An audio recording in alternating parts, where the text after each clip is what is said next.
nous allons tranquillement vers le jour où nous allons procéder au baptême de ceux qui veulent se faire baptiser. Amen. Et ce matin, nous allons donc continuer avec, je crois que ça doit être la 4e partie de notre enseignement sur les baptêmes. Pour ceux qui comptent, hein, moi je ne compte pas, je ne sais pas compter, mais pour ceux qui comptent, je ne sais pas on est à quelle partie, mais je pense que d'être à la 4e ou à la 5e, je ne sais pas. Bien. Ce matin, nous allons prendre nos Bibles et nous allons lire dans Matthieu chapitre 3, à partir du verset 13 jusqu'au verset 17. Matthieu chapitre 3, à partir du verset 13 jusqu'au verset 17. Bien aimés, regardez-moi. Je vais vous dire une chose. Vous savez que le monde dans lequel nous vivons aujourd'hui, la Bible déclare dans 1 Jean chapitre 5, verset 19, que le monde physique est un monde qui est gouverné par qui? Par Satan. D'accord? Hein? Donc, nous qui ne sommes plus de la famille de Satan, Satan ne nous gouverne pas. Alléluia. Mais Satan tolère notre présence sur la terre que lui domine. Alléluia. Il est obligé de tolérer notre présence sur cette terre. Amen. Parce qu'il y a quelqu'un un jour qui avait versé le sang pour que sur la terre où Satan domine, qu'il y ait un groupe de personnes sur qui il n'aura plus son influence. Alléluia. Vous comprenez, non? Donc, sur cette terre visible, physique, où nous sommes, c'est Satan qui commande, c'est Satan qui donne les ordres. Mais nous, Dieu nous a pris, à cause de Jésus-Christ, il nous a mis à côté pour que nous ne puissions plus subir l'influence de Satan. Amen. Bien, tout à l'heure, nous venons de chanter « J'irai là-bas parmi les anges ». Est-ce que là où nous irons, c'est visible à l'œil humain? Non.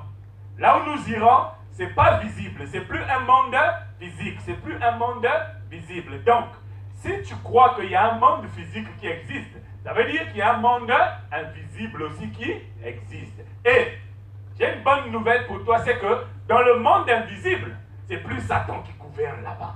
Alléluia. Dans le monde invisible, le monde des esprits, c'est plus Satan qui gouverne là-bas. Celui qui gouverne là-bas, c'est celui que tu as l'habitude d'appeler notre Père qui est aux cieux. Alléluia. C'est lui qui gouverne maintenant là-bas. Or, lui, quand il gouverne là-bas, il tolère aussi la présence de Satan. Alléluia. Parce que Satan n'est pas physique. Donc, ce que Satan fait sur la terre ici, là, notre Père dans les cieux, il le fait aussi, mais cette fois-ci pour Satan et ses démons. Donc, Dieu tolère leur présence dans le monde spirituel, c'est-à-dire le monde où Dieu domine. Mais Dieu tolère cette présence, pourquoi? Parce que toi et moi, nous étions encore de la famille de Satan il n'y a pas longtemps. Alléluia. Si Dieu aujourd'hui, il décide de ne plus tolérer la présence de Satan dans le monde invisible, ça veut dire que Dieu va détruire Satan. Alléluia. Mais imaginez que Dieu a détruit Satan avant que toi tu ne puisses te convertir. Qu'est-ce qui allait se passer? Toi aussi tu allais être détruit. Alléluia.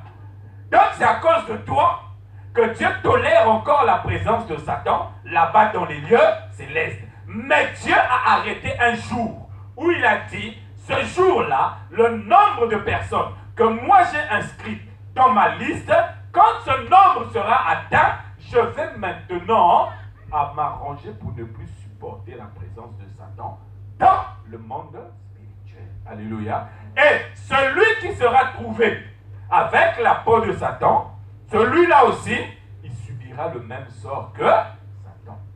Alléluia. Est-ce que vous comprenez? Hein? Donc, si toi, tu as l'habitude chez toi de te dire que le monde des esprits n'existe pas, toi, tu es seulement conscient que le monde des esprits existe quand tu commences à voir que c'est ton oncle qui est sorcier qui commence à te faire sortir des boutons sur le corps. Non. Alléluia. Le monde des esprits existe parce que le monde physique existe. Si le monde physique n'existait pas, le monde des esprits n'allait pas aussi exister. Alléluia. Mais Dieu a prévu un jour où il ne va plus tolérer la présence de Satan là-bas dans les lieux célestes. Alléluia. Et ce jour-là, il arrivera quand tous ceux que Dieu connaît, qui doivent être sauvés, seront arrivés. À ce moment-là, Dieu va fermer la porte et il va commencer à dire à Satan, je t'ai toléré pendant des milliers d'années maintenant, là. Toi et moi, on va voir qui est le plus fort. Alléluia. Alléluia. C'est pourquoi, bien aimés, nous sommes en train de vous parler du baptême, pour que vous puissiez réaliser que quand tu es baptisé, hein, ça ne veut pas dire que tu as assisté, on a fait sur toi un rituel. Ça ne veut pas dire que tu es rentré dans l'eau, tu es sorti, et puis c'est fini. La dernière fois, je vous ai expliqué que nous avons deux baptêmes. Il y a le baptême qui est fait au nom du Père, du Fils et du Saint-Esprit, qui correspond au baptême de Jean-Baptiste, qui a été en fait le baptême de repentance. Alléluia. Et je vous ai expliqué la dernière fois que celui qui se répand n'est pas forcément synonyme de changement. Amen. Parce que tu peux promettre à quelqu'un quelque chose tout de suite et te repentir de lui avoir fait cette promesse et de ne pas l'accomplir. Alléluia. Amen. C'est pourquoi nous avons dit que après le baptême de Jean-Baptiste vient le baptême de Jésus. Et le baptême de Jésus, c'est le baptême de la conversion. Alléluia. Quand tu t'es repenti, il faut ensuite te convertir. Donc, quand tu es passé par les eaux du baptême de Jean-Baptiste, ensuite, il te faut passer par les eaux du baptême de Jésus. Pour montrer que toi, tu es converti. Alléluia. Converti, ça veut dire quoi? Je vous avais pris l'exemple du serpent et du papillon, du reptile et du papillon. Amen. Je vous avais dit que le papillon, au départ, c'est une chenille. C'est vrai ou c'est faux?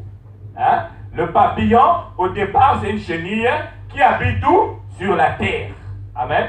Et sur la terre, le papillon croise qui? Le papillon croise le lézard, le reptile et le serpent, parce qu'ils sont dans le même monde.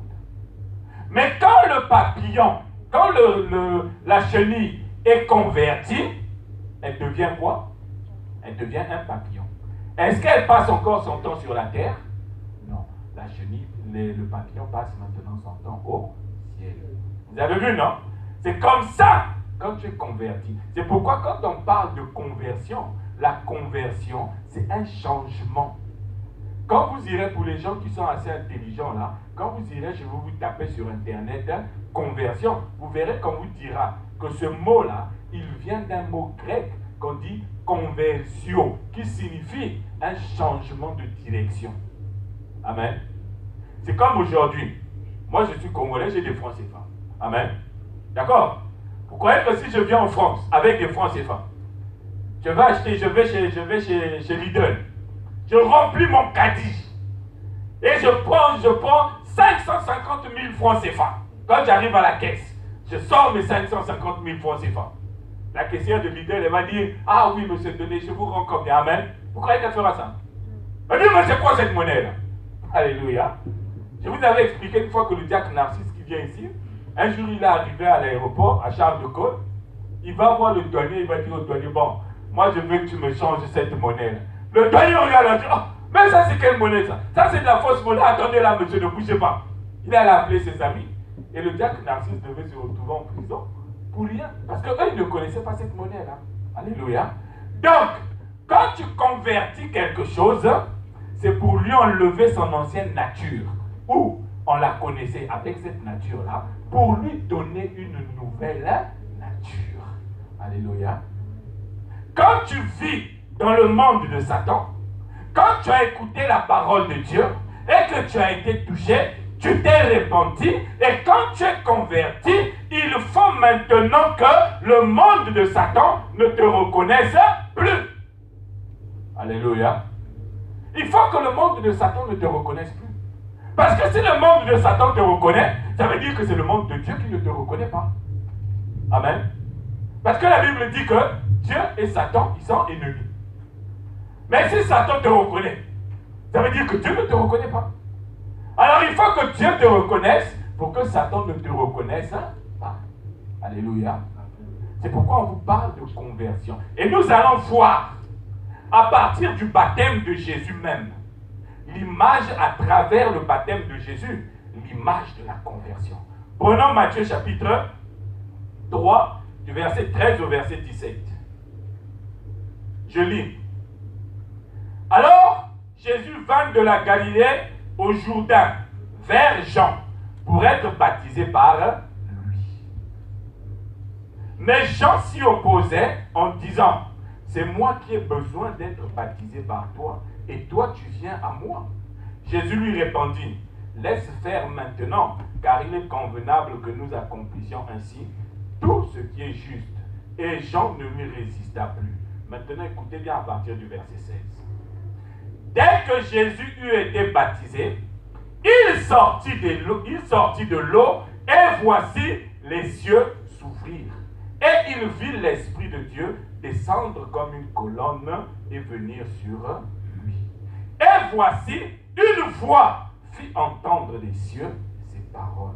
Celui-ci est mon fils bien-aimé, en qui j'ai mis toute mon affection. Alléluia. Quand Jésus se fait baptiser, le baptême de Jésus, vous avez remarqué, il se passe quoi?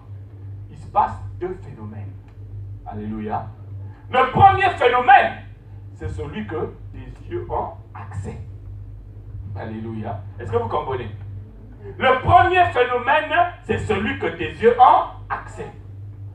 Le deuxième phénomène, c'est celui que tes oreilles ont accès. Amen. Vous savez pourquoi? Hein? Parce que quand il y a conversion, on commence d'abord par soit entendre, soit voir. Mais à la fin, il y a soit la vue, soit la conversion qui vient confirmer ce qu'on a vu ou bien entendu. Alléluia. Quand tu es converti, si les gens commençaient par entendre, alors les gens devront aussi voir. Amen.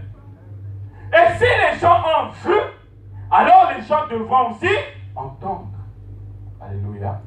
Je me souviens un jour, j'ai croisé un ami de mon grand frère à Val d'Europe. On a causé. Quand on a fini de causer, il est parti. Et quand il s'est retrouvé avec mon grand frère, il dit à mon grand frère, ah, j'ai vu ton petit frère. Mais j'étais troublé là. Il dit, mais pourquoi? Mais il a changé. Il a changé, je ne sais pas ce qui se passe. Qu'est-ce qui se passe avec lui? Parce que moi, il m'appelait, hein, quand j'étais dans le quartier, là-bas, on m'appelait Titi. Il dit, ah, mais je n'ai pas reconnu Titi. Titi qui est tout le temps boum, boum, boum, boum. Mais là, en tout cas, je lui en dirais un moine. Alléluia. Alléluia. Vous savez, il a vu. Et quand il a dit ça à mon grand frère lui a dit, oh, mais Titi est devenu, Titi est pasteur. Yeah! Voilà pourquoi. Alléluia. Vous voyez, non? Donc lui, il a commencé par voir, et après, il a entendu. Mais ici, c'est Jésus, on nous dit que les gens ont vu d'abord, et ensuite, ils ont entendu. Vous savez, il y a beaucoup de gens qui rentrent dans les eaux du baptême. Vous le voyez rentrer dans les eaux du baptême. Mais ce que vous entendez, ce n'est pas la voix de Dieu qui dit, celui-là est mon fils bien-aimé en qui. Au contraire, ce que vous entendez, c'est Satan qui vient vous dire, ah, lui là, ça c'est mon gars sur qui je compte. Dans lui, si je l'envoie dans la boîte de nuit là-bas, oh, les bouteilles de champagne, les filles, allez, alignement. Alléluia. Amen. Voilà une personne qu'on a vue entrer dans les eaux du baptême et dont on entend le témoignage, non pas de la bouche du Père, mais de la bouche de Satan. Voilà comment le baptême de Jésus est défiguré. Hein? Quand tu rentres dans les eaux du baptême, ça veut dire que tu es en train de suivre le même parcours que Jésus. Alléluia. Quand tu rentres dans les eaux du baptême, tu es en train de suivre le même parcours que Jésus lui-même. Amen. Est-ce que vous me comprenez? Parce que le baptême de Jésus, là, où il rentre dans l'eau et il sort de l'eau, ça a une signification bien aimée. Le baptême de Jésus, quand il rentre dans l'eau et il sort dans l'eau, ça signifie sa mort et sa résurrection. Alléluia. Quand Jésus est mort à la croix, c'est quoi qui a été mis à la croix? c'est la chair, c'est son corps physique. Hein? Mais quand il est ressuscité, est-ce que Jésus avait le même corps physique? Il n'avait plus le même corps physique. Parce que la Bible nous dit dans Jean chapitre 19 que les disciples s'étaient enfermés dans la chambre haute. Toutes les pièces étaient fermées. Mais celui qui est ressuscité, il a réussi à rentrer dans cette pièce. Bon, il était rentré par où? Hein? Il était rentré par où? Vous voyez qu'il a traversé les murs. Hein? Donc ça veut dire que le Jésus que Pilate et les autres, ils ont crucifié, ce n'était plus le Jésus que les disciples ont vu apparaître dans la chambre. Alléluia.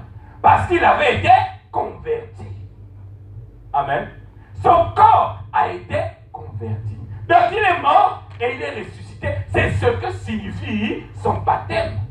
Alléluia. Donc les deux phénomènes auxquels vous assistez quand Jésus est baptisé, en réalité, ce sont des phénomènes qui nous parlent de la conversion, du changement. Quand tu rentres dans les eaux du baptême, c'est pour être changé, c'est pour être converti. Jean chapitre 16, verset 28.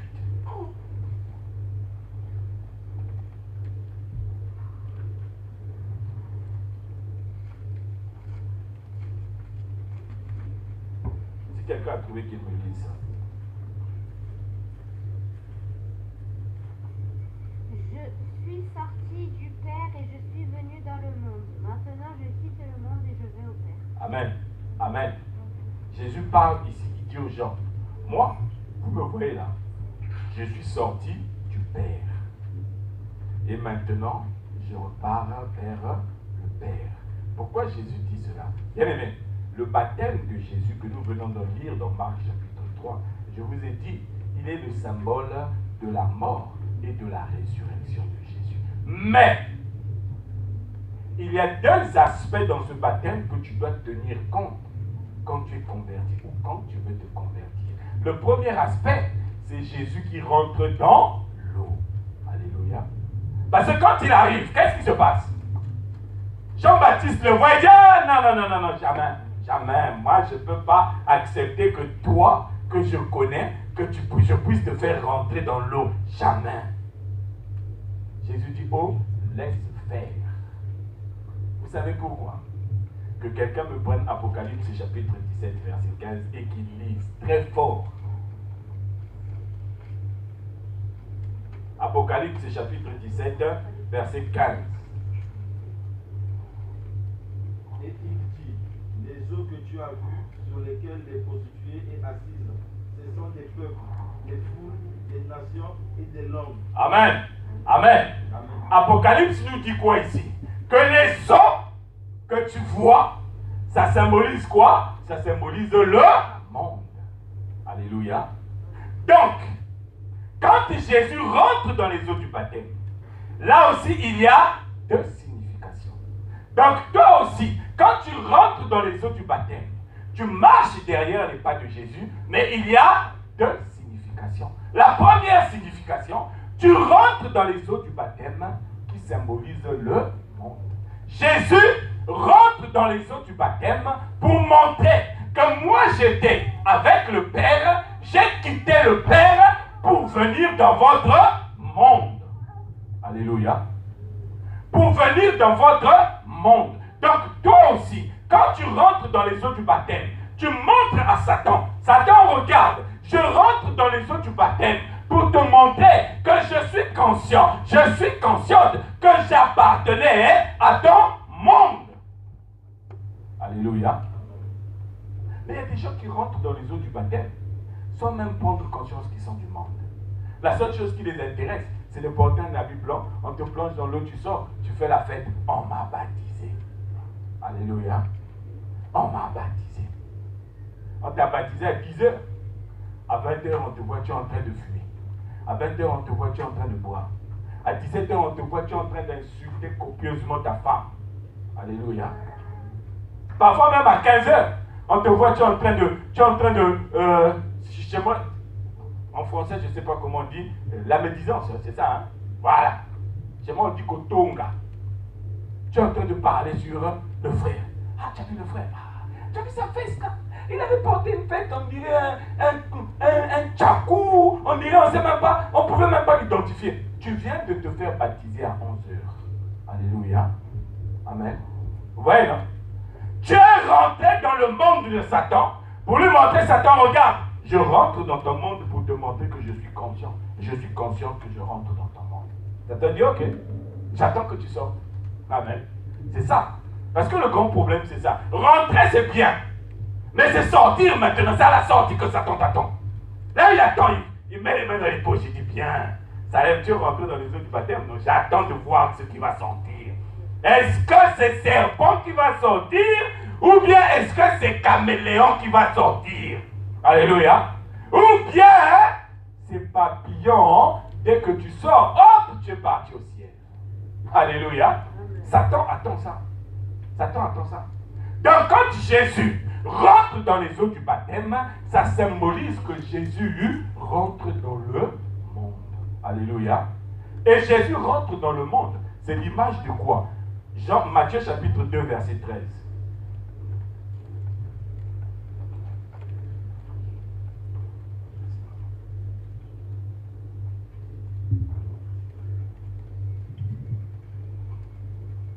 Matthieu, chapitre 2, verset 13. Allez-y, vite, vite, vite, s'il vous plaît. Lorsqu'ils furent partis, voici, un ange du Seigneur apparut en songe à Joseph et dit, lève-toi, prends le petit enfant et sa mère, fuis en Égypte, et reste ici jusqu'à ce que je te parle, car Hérode cherchera le petit enfant pour le faire périr. Alléluia. Est-ce que vous comprenez ce qui se passe ici là? En réalité, ce qui se passe ici là, hein, c'est ce qui se passe au moment où Jésus est baptisé. Parce qu'on nous dit quoi? Que le Fils qui nous avait été promis, annoncé par Esaïe, l'ange vient dire à Joseph, prends cet enfant, introduis-le où? En Égypte. Alléluia. Oh, l'Égypte, c'est quoi? L'Égypte symbolise le monde. Parce qu'à la tête de l'Égypte, il y a qui? Il y a Pharaon. Alléluia. Oh, Pharaon, c'est l'image du diable. Amen. Parce que Pharaon, c'est celui qui domine sur le monde à ce moment-là. Et donc, Satan qui domine sur le monde, il est dans l'image de Pharaon. Et l'ange dit à Joseph, prends l'enfant qui est venu pour sauver les hommes, emmène-le où? En Égypte. C'est-à-dire là où il y a les pécheurs. Alléluia. Donc, quand Jésus rentre dans les eaux du baptême, en réalité, Jésus rentre là où il y a les pécheurs. Donc, toi aussi, quand tu rentres dans les eaux du baptême, tu reconnais que je suis un pécheur qui retourne dans son monde de pécheurs. Alléluia. Est-ce que vous avez compris? C'est pourquoi on vous dit que baptême, en grec, ça signifie baptisma, c'est-à-dire plonger, immerger. Donc, bien aimé, si toi on t'a baptisé un jour, on a pris des gouttes d'eau qu'on a mis sur toi, ça veut dire qu'on a pris le monde du pécheur, on l'a mis sur toi pour bien te montrer qu'en réalité, toi, tu ne dois pas sortir de ce monde-là parce que ce monde-là est sur ta tête. Amen.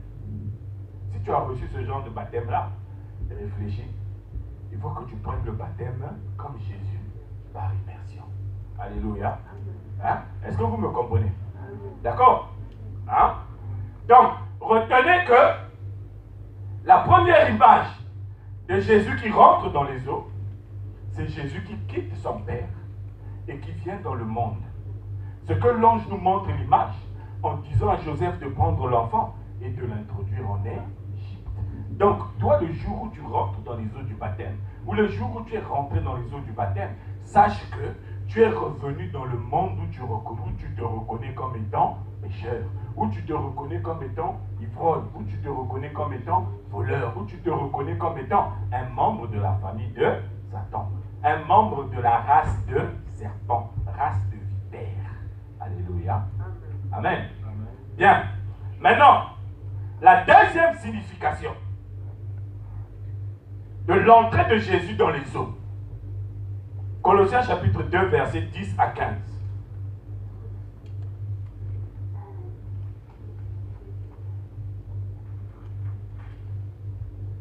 Colossiens chapitre 2, du verset 10 à 15.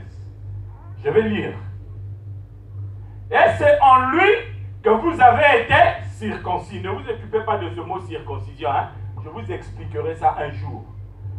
Et c'est en lui que vous avez été circoncis. d'une circoncision que la main n'a pas faite, mais de la circoncision de Christ qui consiste dans le dépouillement du corps.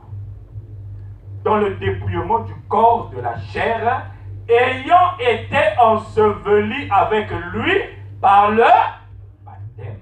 Alléluia. Vous êtes aussi ressuscités avec lui et avec...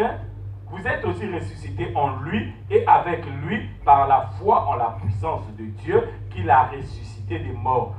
Écoutez bien, le verset 13.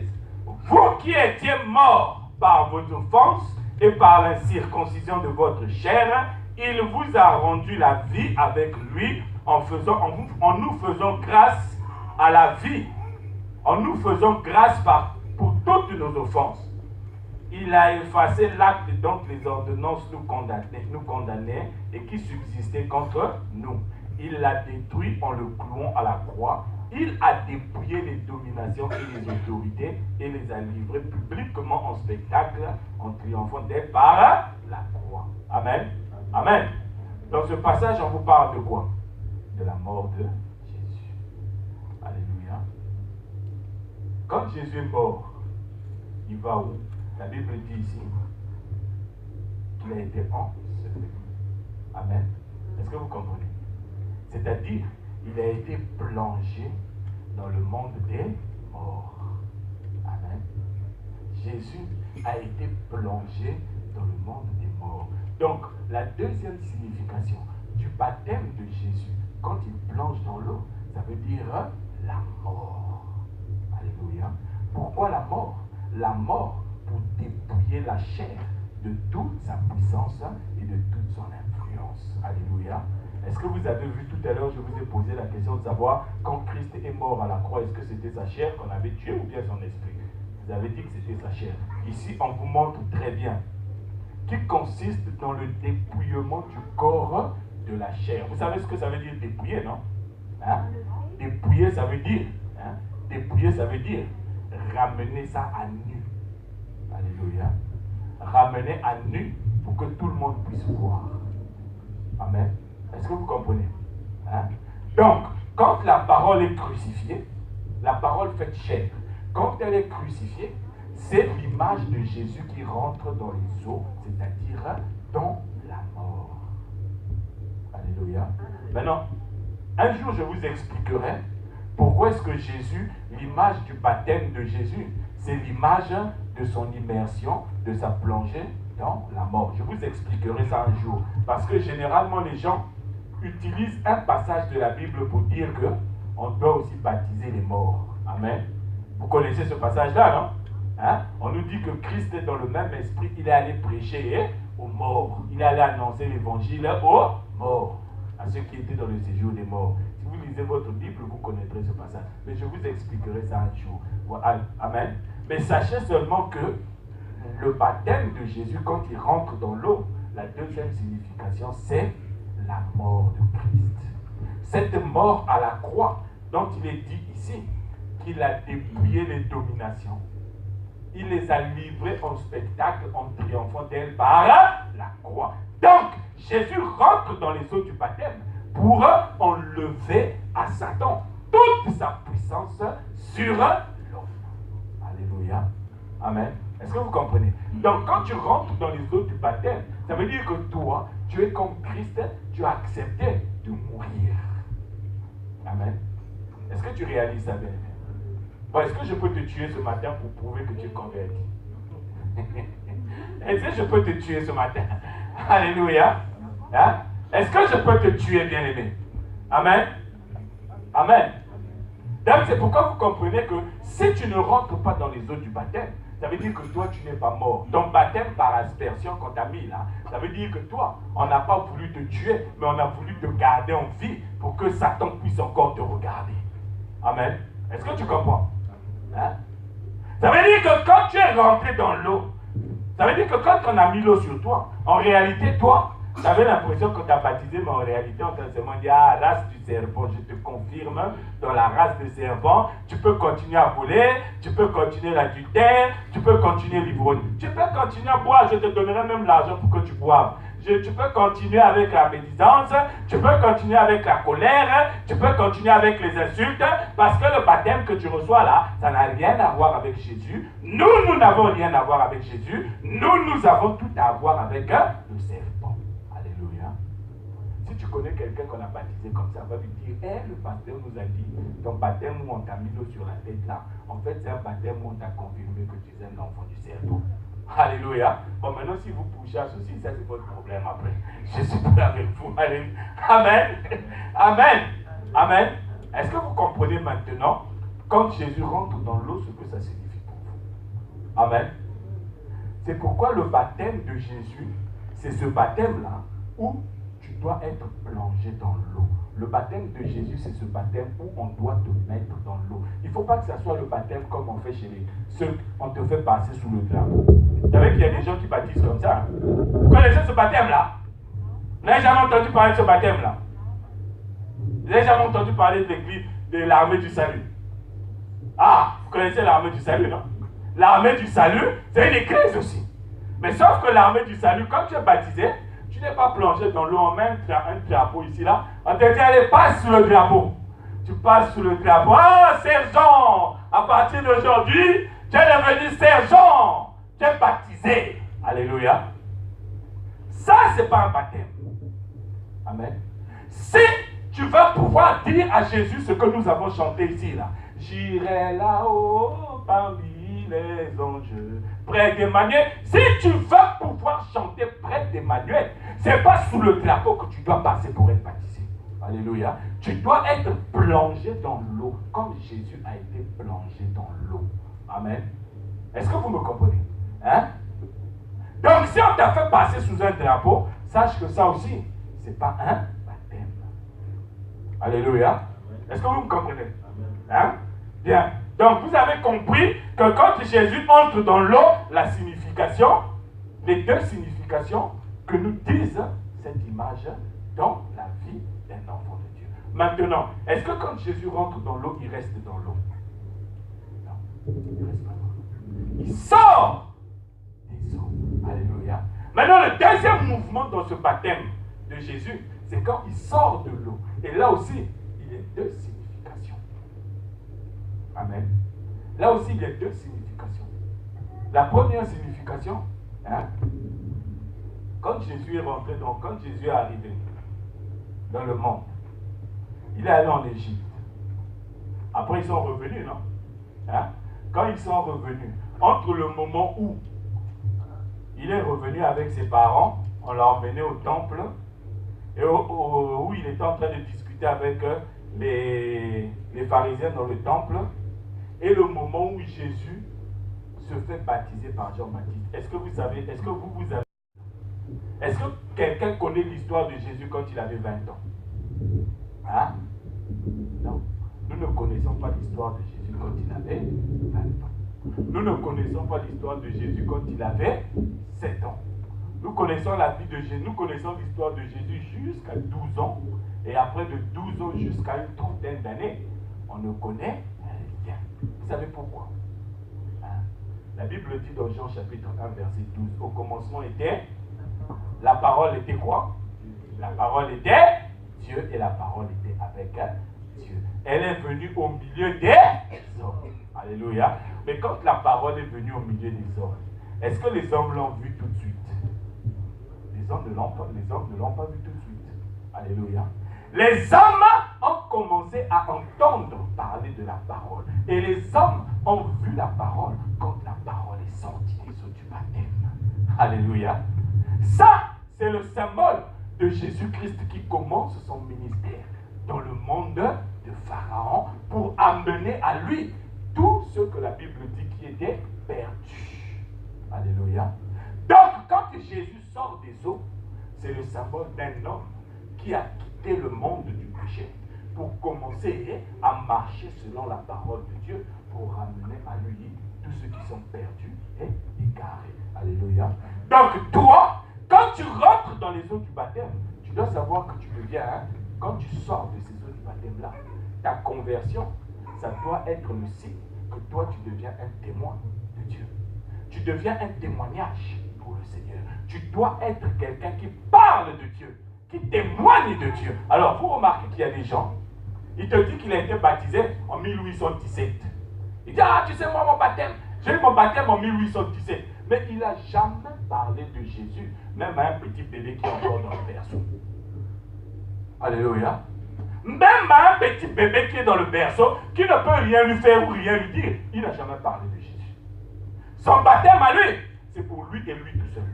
Alléluia. Mais quand Jésus sort des eaux du baptême, c'est pour témoigner le Père. C'est pour montrer que je suis la parole qui est venue de Dieu, qui était Dieu et qui est venu au milieu de vous pour vous libérer de la puissance de Satan. C'est pourquoi Jésus dit, je suis venu chercher et sauver ceux qui étaient perdus. Alléluia.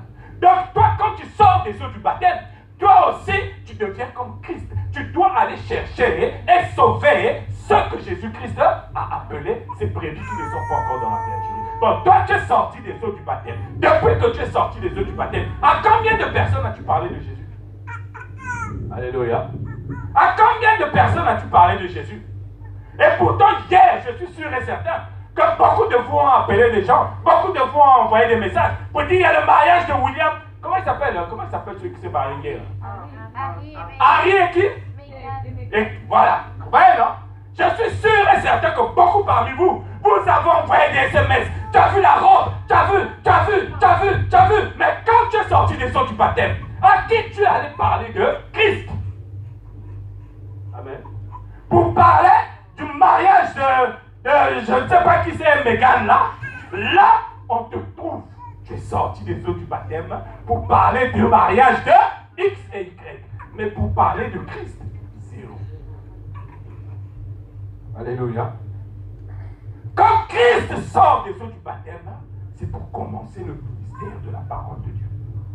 La Bible dit à tous ceux qui l'ont reçu, la parole de Dieu, elle leur a donné le pouvoir de devenir enfants de Dieu. Alléluia. Tu as la parole dans ton cœur. Tu es sorti des eaux du baptême. Quel ministère tu as commencé avec cette parole? Alléluia. Il n'y a pas de problème. Si tu veux continuer à faire des commentaires sur le mariage de Meghan et je ne sais pas qui, tu peux continuer à le faire. Mais je te dis, bien aimé, quand tu es sorti des eaux du baptême, Satan, il a vu un serpent sortir des eaux du baptême. Alléluia. Satan n'a pas vu un papillon. Il a vu un serpent sortir des eaux du baptême.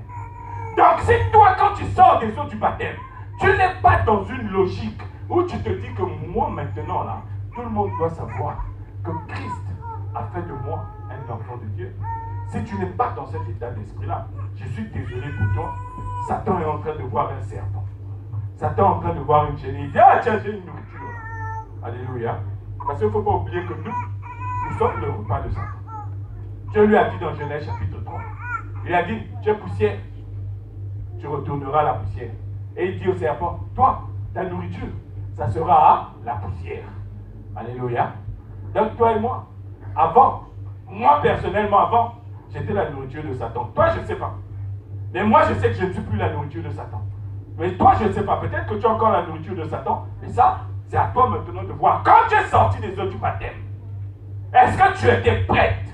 Est-ce que tu étais prête à montrer que maintenant, ce n'est plus moi qui vis, c'est la parole de Dieu.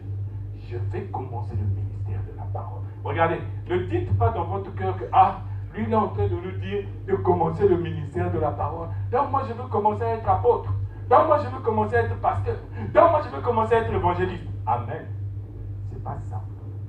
Le ministère de la parole, hein, c'est le ministère qui consiste à témoigner que Christ t'a transformé. Ce que les gens vont entendre, que les gens le voient aussi. Alléluia. C'est ça le ministère de la parole. Ce que les gens voient, c'est ce qu'ils entendent. Ce que les gens entendent, c'est ce qu'ils voient. Alléluia. Est-ce que vous me comprenez? Hein? C'est à ce moment-là, bien aimé, que vous pourrez être sûr et certain que vous êtes comme Christ sorti des eaux du baptême pour montrer au monde entier que voici le papillon va commencer le ministère de la parole. Alléluia. Vous savez, si un jour, Dieu pouvait nous ouvrir les oreilles seulement, hein, d'entendre ce qui se dit entre les papillons, la chenille et les lézards, je suis sûr et certain, beaucoup de vous vont dire, cette affaire est comme ça. Parce qu'imaginez le lézard, il est en train de poursuivre une chenille. Il dit, toi là, je vais te manger aujourd'hui, là, je vais te manger. Et la chenille, elle s'enferme dans un truc. Il dit, tu t'es enfermé. D'accord, il n'y a pas de problème, j'attends que tu sortes. Et il va attendre. Il va attendre. Il va attendre. Après un moment, il voit le truc s'ouvre. Il se dit, emmène-moi la fourchette. Fourchette, couteau, cuillère, nappe de table. C'est sel, le paprika, le curry, on met tout. Alléluia. Parce qu'il dit, je vais faire un festin. Mais dès que ça s'ouvre,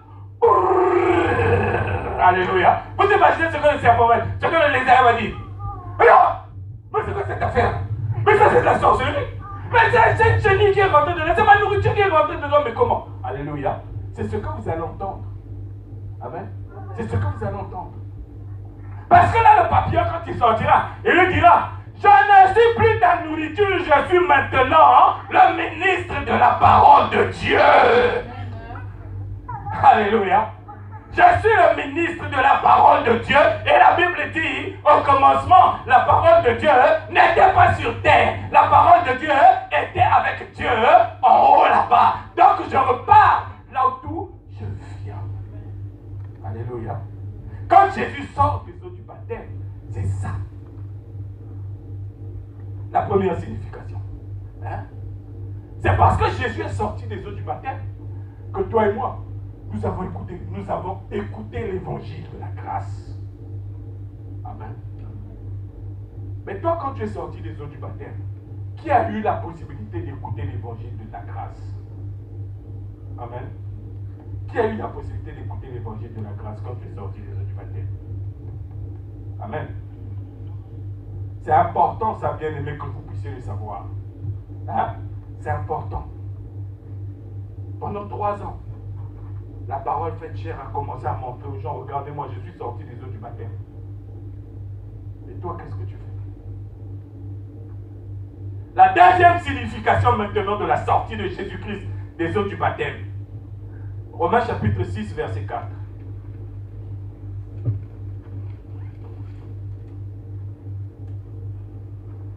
Romains chapitre 6, verset 4.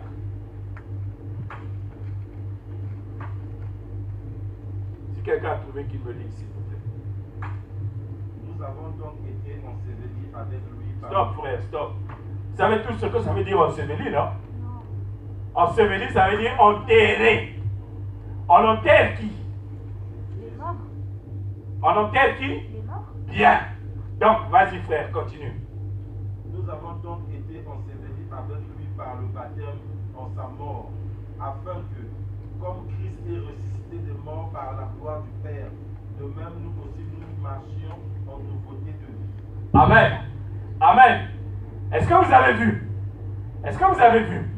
On nous dit ici, écoutez bien, nous aussi, nous avons été ensevelis avec lui par le baptême en sa mort. Alléluia. Afin que comme Christ est ressuscité des morts, c'est-à-dire afin que comme Christ est sorti des eaux du baptême, que nous aussi, nous puissions sortir des eaux du baptême en marchant avec une nouvelle vie. En n'étant plus une race de serpents, mais en étant maintenant un papillon. Alléluia. Est-ce que vous comprenez? Donc la deuxième signification de la sortie de Jésus des eaux du baptême, c'est la résurrection de Christ. La résurrection d'entre les morts. La sortie du monde. Alléluia. Amen. Parce que quand Jésus est ressuscité, il n'est pas resté sur terre. C'est vrai ou c'est faux? La Bible dit qu'il est monté au ciel. Donc toi aussi, quand tu sors des eaux du baptême, ton corps reste peut-être sur la terre, mais ton esprit, lui, il est monté auprès du Père. C'est pourquoi la Bible dit que votre vie est cachée avec Christ en Dieu. Amen. Est-ce que vous comprenez? Ta vie est cachée avec Christ en Dieu. Parce que quand tu es sorti des eaux du baptême au nom de Jésus, toi tu es devenu une nouvelle créature. Les gens ont entendu que tu es devenu une nouvelle créature. Mais est-ce que les gens voient que tu es devenu une nouvelle créature? Amen. Quelle est la différence entre celui qui buvait avant, qui devient une nouvelle créature et qui continue à boire? La différence, elle est où? Bon, il est sorti des eaux du baptême. Alléluia. Amen. Amen. Quelle est la différence entre celui qui aimait la bagarre avant de sortir des eaux du baptême et celui qui est sorti des eaux du baptême et qui continue à aimer la bagarre? Quelle est la différence? Alléluia. Amen. Vous parlez là, mais le jour où je vais vous voir, vous partez ici là. Et le jour où je vais voir un frère et deux frères se battre ici, je dis, ah, race de serpent. Alléluia. Amen. Amen. Tu es mort. Et quand tu sors des eaux du baptême, comme Christ est ressuscité, toi aussi tu es ressuscité. Alléluia. Tu es une nouvelle créature. Et Jésus appelle ça, cette phase-là de la sortie des eaux, hein, la nouvelle naissance. Quand vous lirez Jean chapitre 4, le verset 3 à 5, il dit, il faut qu'un homme puisse naître d'eau et d'esprit pour entrer dans le royaume de Dieu. Alléluia. C'est-à-dire, il faut que tu sortes des eaux du baptême. C'est ça ce que ça veut dire. Que tu deviennes, que tu expérimentes la nouvelle naissance. Hein? Si tu n'aimais pas prier avant, quand tu sors des eaux du baptême, tu dois être celui ou celle. Quand tu mets le genou à terre pour prier, il faut qu'on vienne te dire, oh, il est l'heure de manger. Oh. Alléluia. Mais il y en a quand ils prient, il est en train d'écouter la montre qui fait tic-tac, tic-tac, tic-tac. Dès que la montre fait il dit, c'est bon, j'ai fini de prier. Alléluia. Tu es rentré dans les eaux du baptême et tu sors dans les eaux du baptême en écoutant les tic-tac. Amen. Non, bien aimé. Quand tu rentres dans les eaux du baptême, quand tu sors, hein, la Bible dit, Galates chapitre 6. Galates chapitre 6, le verset 14 à 15. C'est ce verset-là, non, qui va nous mettre d'accord, vous et moi aujourd'hui. Parce que je suis sûr et certain, vous êtes en train de vous dire, ah, lui là, il est en train de nous amuser avec ces histoires de la mort. Mais c'est ce verset-là qui va vous mettre d'accord, vous et moi. Parce que ce verset-là, il n'a pas été écrit par mon père. C'est pas ma mère qui est morte qui m'a laissé ce verset-là en héritage. Alléluia. Mais c'est l'Esprit de Dieu qui a inspiré ce verset, ce passage. Lisons-le. Galates chapitre 6 du verset 14 au verset 15. Pour ce qui me concerne, loin de moi la pensée de me glorifier d'autre chose que de la croix de notre Seigneur Jésus-Christ, par qui le monde est crucifié pour moi, comme je le suis pour le monde. Alléluia. Il dit quoi? Par qui le monde est crucifié pour moi. Le monde qui est crucifié, ça veut dire quoi? Le monde est mort. Donc, à cause de la croix de Christ, le monde est mort pour moi. Mais moi aussi, je suis mort pour le monde. Alléluia. Donc quand tu sors des eaux du baptême, ça veut dire que le monde là où tu étais n'existe plus pour toi. Amen. Mais pour toi aussi, tu n'existes plus pour ce monde-là. Est-ce que vous comprenez? Est-ce que vous saisissez la différence? Hein? C'est-à-dire, tout ce qui est dans le monde, qui te faisait plaisir, considère qu'à partir d'aujourd'hui, Salem est mort. Pour moi, Salem est mort. Et moi, je dis au monde, pour moi, le monde, tu es mort aussi. Or, le monde, son camarade de marche, c'est qui? Son camarade, c'est la chair. Alléluia. Donc, si je suis mort pour le monde, ça veut dire que je suis aussi mort pour la chair. Amen. Et il continue en disant, car ce n'est rien que d'être circoncis ou incirconcis, ce qui est quelque chose, c'est d'être une nouvelle créature. Quand tu sors des eaux du baptême, ressuscité, tu deviens une nouvelle créature. Ça veut dire que tu es mort pour le monde, et le monde aussi est mort pour toi. Bon, moi je vais vous poser une question. Vous êtes déjà allé, est-ce que quelqu'un est déjà rentré à la mort ici là? Personne n'est jamais rentré à la mort. Bon, ceux qui sont rentrés à la mort, quand tu arrives à la mort, il y a des casiers là, on a mis des morts dedans. Amen. Hein? Ceux-là, ils sont morts, non? Bon, le jour où tu vas entendre dans un casier un mort qui va commencer à frapper, toc, toc, toc, toc, toc, toc, toc, Salem, Salem, Salem, tu es train de chercher le travail. Est-ce que tu as déjà vu un mort faire ça? Hein? Hein? Est-ce que tu as déjà vu un mort faire ça? Bon, le jour où tu verras, tu vas rentrer à la mort. Tu vas voir la mort qui va dire, ah, moi vraiment, hein, je ne sais pas. C'est mon oncle là qui est en train de me maudire. C'est pourquoi je n'arrive pas. Ah, l'enfer, oncle! Est-ce que tu verras un mort faire ça? Hein? Mais quand quelqu'un est mort, il n'a plus les soucis du monde. Bon, faux. Hein? Il y a quelqu'un qui est en train de m'expliquer un jour. Il dit, bon, je sais que c'est une blague. Mais il me disait, oh non, oh, Salem, tu sais, j'étais en seconde. Vous savez, quand j'étais en seconde, j'étais très naïf. Je croyais tout ce qu'on me disait. Il me dit, non, tu sais, Salem, j'étais à la veillée, il y a le cousin de mon père qui était mort. Donc on a pris le lit, on a déposé le lit sous un arbre où il y avait des papayes. Après un moment, une papaye s'est détachée de l'arbre, pour s'est tombé sur le mort. Et il s'est réveillé, il les a insultés. Il a pris son lit, il a soulevé son lit, il l'a mis à côté, il dit, alors, abruti, c'est comme ça que vous avez dit pour mettre le mort sous le papayer. Et il s'est allongé encore sur son lit, et paf, il est reparti dans sa position de mort. Amen. Est-ce que ça c'est mort, ça? Est-ce que ça c'est mort? Est-ce que ça c'est mort, bien-aimé? Hein? Non, c'est pas mort, bien-aimé. Quand tu es mort, ça veut dire que tout ce qui est autour de toi, ça n'a plus d'influence sur toi. Alléluia. Vous savez, moi je suis mort pour le monde aujourd'hui là. Vous pouvez m'insulter, dire de moi tout ce que vous voulez. Vos insultes, quand elles arriveront, elles vont trouver, ah, il est mort, c'est pas la peine. Alléluia. Hein? C'est ça, bien-aimé. Vous savez, la dernière fois, j'étais en train de regarder avec le petit là et mon fils là. On était en train de regarder un documentaire à la télé. On regardait ce documentaire et j'ai vu un chat qui avait attrapé une souris. Il a attrapé la souris. Il a commencé à manipuler la souris. Et la souris là, ah vraiment, Dieu est merveilleux quoi. La souris a fait le mort. Le chat la retourne, il remet, la souris ne bouge pas. Le chat s'est dit, ah, celle-là est morte. Bon, je vais la laisser tranquille un moment, peut-être que je viendrai la manger après. Dès que le chat a retourné seulement la tête comme ça, la souris, elle est partie. Alléluia. Vous avez vu, hein? Quand tu fais le mort pour le monde, tu n'existes plus pour le monde. Donc s'il y a des sorciers dans le monde, ça veut dire que le sorcier, quand il dira, je vais venir manger Salem, quand il va arriver, il est déjà mort pour lui gâter, c'est pas la peine, non, son pas. Alléluia. Quand tu es en train de pleurer tous les jours, Seigneur, moi je n'ai pas de travail, Seigneur, moi je n'ai... Le monde est en train de voir que toi tu bouges encore. Alléluia.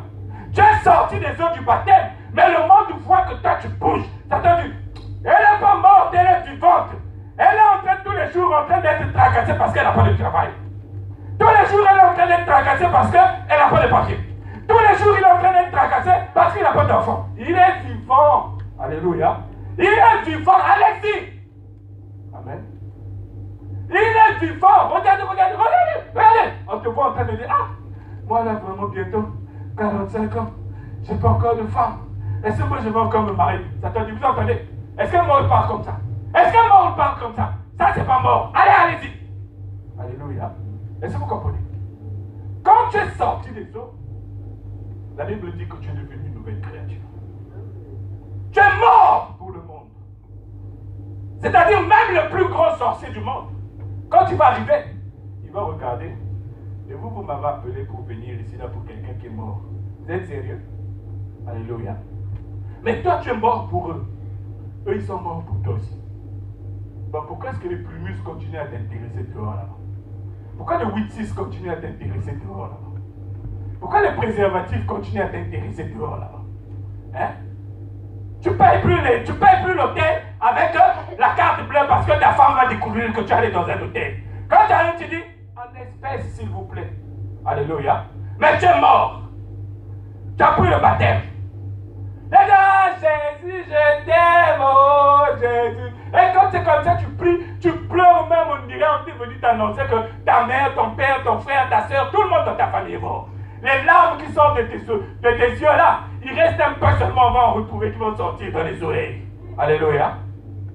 Mais, c'est toi qui respires encore pour le monde. Bien aimé, quand tu es mort, la Bible dit que tu es une nouvelle créature. Tu es une nouvelle créature. Tu es mort. Le monde, quand il te regarde, tu es mort. Parce que quand tu commences à t'intéresser aux sorciers, ça veut dire que le sorcier, c'est que tu es encore vivant. quand tu commences à imaginer ta vie prendre des formes, je ne sais pas comment, le monde te regarde encore comme quelqu'un qui est encore vivant. Amen. Et si le monde te voit que tu es encore vivant, le monde sait que toi tu n'es pas mort. Le diable pose sa main sur toi. Et tu pourras prier autant que tu veux. Dieu va te dire, meurs. Alléluia. Vous savez comment tu vas mourir? Hein? Vous savez comment tu vas mourir? Prenez avec moi 1 Pierre chapitre 2 verset 11.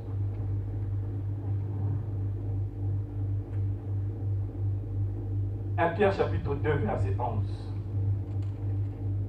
Que quelqu'un me lise ça s'il vous plaît. Bien-aimés, je vous exhorte comme étrangers et voyageurs sur la terre à vous abstenir des convoitises charnelles qui font la guerre à l'âme. Ayez au milieu des païens... Non, juste le verset 11, maman. Abstenez-vous des convoitises charnelles qui font la guerre à l'âme. Amen. Je vous exhorte à vous comporter comme des étrangers. Alléluia. Vous savez, l'étranger, non, c'est comme le mort. Hein? L'étranger, c'est comme un mort. Vous savez, moi, mon père, il a un ami. Un jour, j'étais en train de causer avec l'ami de mon père. J'ai dit, ah, mais tonton, mais toi, ça fait longtemps que tu es ici en France. Pourquoi tu t'es pas acheté une maison? Il dit, mon fils, ici, là, je suis un étranger. Je n'ai pas besoin d'acheter une maison ici. Parce que, un jour, je vais partir. Je vais laisser la maison là qui. Hein? Alléluia. Il dit, je vais laisser la maison là qui.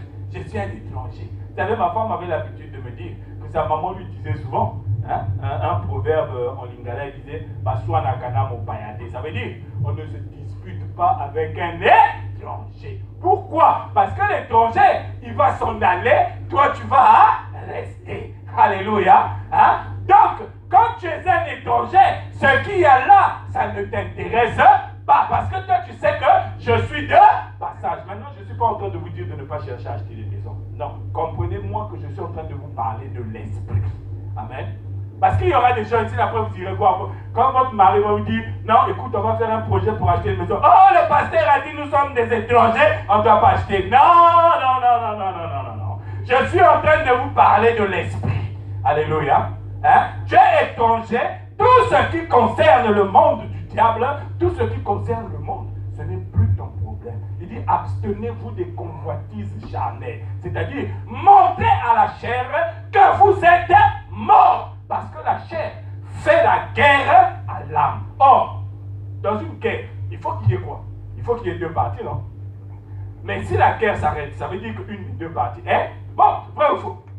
Hein? Bon, si toi tu es mort, est-ce que la chair peut encore venir te faire la guerre? Donc, c'est pourquoi il faut t'abstenir des convoitises charnelles. Alléluia. Quand tu sens que la colère est en train de monter, tu as envie de te lever de là où tu es pour venir me mettre un coup de poing. Dis, Seigneur, je suis mort. Je ne vois pas ça. Donc, mon coup de poing là, ça ne va rien lui faire parce que moi, je suis mort. Un mort ne peut pas gifler quelqu'un. Alléluia. Le jour où un mort va me gifler, bien aimé, hein, croyez-moi, je n'ai plus sortir de ma maison. Je vais même vous dire, aller appeler tous les prêtres qui sont dans le monde là, qui viennent me laver avec toute l'eau bénite qu'il y a là-bas. Amen. Parce que le jour où un mort te met la main sur toi, bien aimé, c'est foutu. Amen. Donc quand tu t'abstiens des convoitises charnelles, c'est ça. Tu te places dans la position du mort. Quand on t'insulte, tu dis je suis mort. Quand on te fait du mal, tu dis je suis mort. Quand on est en train de parler de toi en mal, tu dis je suis mort. Quand on est en train de faire des messes basses sur toi, tu dis je suis mort. Alléluia. Parce que si tu n'es pas mort, ce que tu as entendu va te faire réagir.